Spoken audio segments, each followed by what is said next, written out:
The dark web. Thomas was just getting off of work from his mundane office job and got in his car to see that his tank was on empty. He texted his wife, "I have to stop and get gas, do you want anything?" He drove off to the gas station, and when he pulled in he opened his phone to see that his wife replied, "A candy bar would be nice." He went inside to grab a chocolate bar and went to the counter to pay for the snack plus the gas for the pump he was at. When he got to his car, opened the cap and started pumping, then he noticed that there was someone in his backseat pointing a small handgun at him. The man shouted from behind the window, "Finish pumping your gas, then get in and drive. Don't you dare touch your phone." Once Thomas got back into the car, he was shaking slightly as he put his seatbelt on. The man in the backseat stayed laying down with the gun pointed at Thomas. Thomas asked, Where do you want me to drive?" The man in the backseat replied, "I'll tell you that later, first give me your wallet." Thomas didn't hesitate to pull his wallet out of his pocket and hand it to the stranger. He heard the stranger open his wallet and slide something out. When he looked in the rear view mirror, he saw the man had pulled out his driver's license. Then the stranger made a quick phone call, and when someone answered, the only thing he said was the address printed on Thomas's license and hung up. Then he looked up and met Thomas's eyes in the mirror. "Do you have any family at home?" Thomas didn't want to answer, but for his safety he responded, "Yes, a wife and a teenage son." "Please don't hurt them." The strange man replied, "They'll be perfectly safe, as long as you do exactly what I say." After that, the man gave Thomas an address to drive to and they headed towards their destination.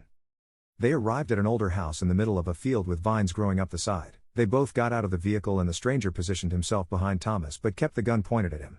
Thomas noticed the man wasn't wearing a mask. "Are you going to kill me?" The man answered, "You and your family will be fine if you do what I say." They entered the house and there were no lights on except a bright blue tinted light coming from a back room. They walked towards the back and Thomas noticed the light was coming from a few computer screens that had their screensavers on. Then when he was all the way in, the stranger flicked the light on and the room lit up.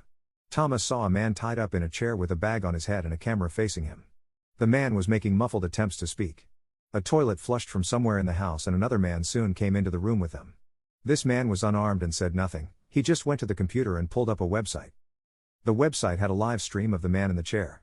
The footage was black and white. There were several comments asking when the show would start and what do you think will happen this time?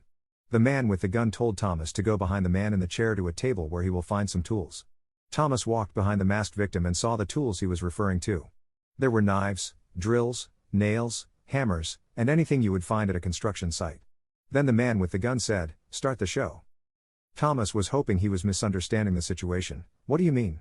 The gunman answered, "I mean you need to start hitting this guy, or your wife and kid will die." Thomas hesitated and grabbed a knife. His hands were shaking. He turned to the man and slowly sliced him down the arm. The man let out a painful groan. The computer started getting flooded with comments and ding noises representing tips coming in. The man at the computer spoke for the first time. "They want more than that." Thomas lifted the knife and brought it down into the man's right shoulder. He pulled the knife out and struck again. This time Thomas started crying. The man at the computer said, "More. Our viewers are bored." Thomas turned around and grabbed the hammer. He turned to face the masked victim and raised the hammer high over his head. With a loud yell he violently brought the hammer down as hard as he could. Then he did it again. The bag on the masked man was turning red from soaking up blood. The money was flooding in on the computer. The man with the gun looked very pleased and said, "Now, for the grand finale. Take the bag off his head and show the viewers."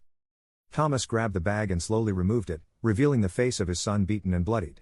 Thomas fell to his knees in agony and cried. The man at the computer explained to the viewers that this man had killed his own son and the comment section went wild. The people were loving it. Thomas felt completely broken. The gunman came over and lifted him up to put him in the chair, then he placed a bag over his head. Thomas didn't even fight back, he didn't care. He heard the other man stand up from the computer and drag the body of his son away to a different room. Then the gunman said, "You guys are going to love this. Bring in his wife."